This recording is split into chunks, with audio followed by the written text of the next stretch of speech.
প্রথম পাতার প্রেম, সবুজ আর তুলি। সবুজ আর তুলি দুজনেই সিটি কলেজের বাংলা বিভাগের প্রথম বর্ষের ছাত্রছাত্রী। সবুজ ছিল কিছুটা শান্ত স্বভাবের, ক্লাসের পেছনের বেঞ্চে বসাই তার অভ্যাস। আর তুলি, সে ছিল যেন এক ঝলমলে প্রজাপতি, ক্লাসের মধ্যমণি, যার প্রাণ খোলা হাসিতে পুরো করিডোর আলোকিত হয়ে যেত। তাদের প্রথম দেখাটা ছিল একটু অন্যরকম। লাইব্রেরির শেষ তাকে রাখা রবীন্দ্রনাথের গীতবিতান বইটি নিতে গিয়ে দুজনের হাত একসঙ্গে ছোঁয়া লাগে। সেই মুহূর্তে বইটা হাতে নিয়ে সবুজ যেমন হকচকিয়ে গিয়েছিল, তেমনি তুলির গালে হালকা লালের ছোঁয়া লেগেছিল। সবুজ তাড়াতাড়ি হাত সরিয়ে নিয়ে একটু জড়িয়ে যাওয়া গলায় বলেছিল, সরি। তুলি মিষ্টি হেসে বলেছিল, ইটস ওকে, বইটা আমি আগে নিচ্ছিলাম। সেই শুরু।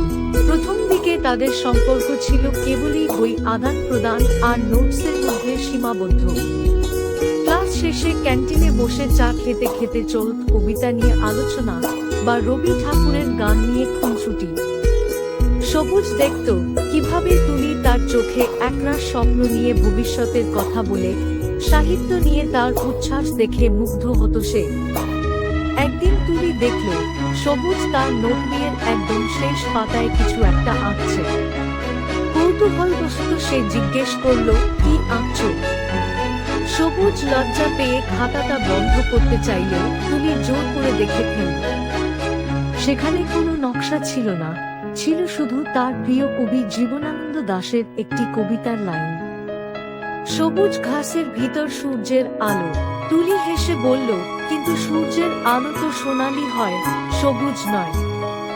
সবুজ মৃদু হেসে বলল, আমার কাছে তুমিই সেই আলো, যা আমার নিষ্প্রভ জীবনে সবুজ এনেছে, তাই আমার আলো সবুজ। তুলি সেই কথা শুনে থমকে গেল। কলেজের ভিড়ের মধ্যে, লেকের পাড়ে, পুরনো সিঁড়ির ধাপে তাদের অজান্তেই যে কখন এত গভীর একটা অনুভূতি তৈরি হয়েছে তা তারা কেউই বুঝতে পারেনি। পরের দিন তুলি ক্লাসে এলো।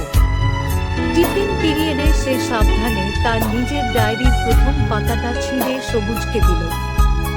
সেই পাতায় তুলির হাতের লেখায় লেখা ছিল, যদি আর নাই দেখা হয় তবু তুমি রবে আমারই সাথে, ইতি তোমার তুলি। সবুজ অবাক হয়ে দেখল এটা রবীন্দ্রনাথের কোনো কবিতা নয়, এটা তুলির নিজের লেখা, তাদের সম্পর্কের প্রথম স্বীকারোক্তি। সেই দিনটা ছিল বৃষ্টি ভেজা। কলেজ ছুটির পর দুজনে বৃষ্টিতে ভেজা ছাতা মাথায় এক নতুন পথে হাঁটা শুরু করল। তাদের কলেজের করিডোর, পুরনো ক্লাসরুম, ক্যান্টিনের আড্ডা সবকিছুই সাক্ষী রইল সেই প্রথম পাতার প্রেমের, যা আজও কলেজের বারান্দায় ফিসফিস করে চলে নতুন প্রেমিক প্রেমিকাদের কানে কানে। যদি গল্পটি ভালো লেগে থাকে তাহলে লাইক, কমেন্ট, শেয়ার। এই রকম গল্পের জন্য চ্যানেলটি সাবস্ক্রাইব করুন।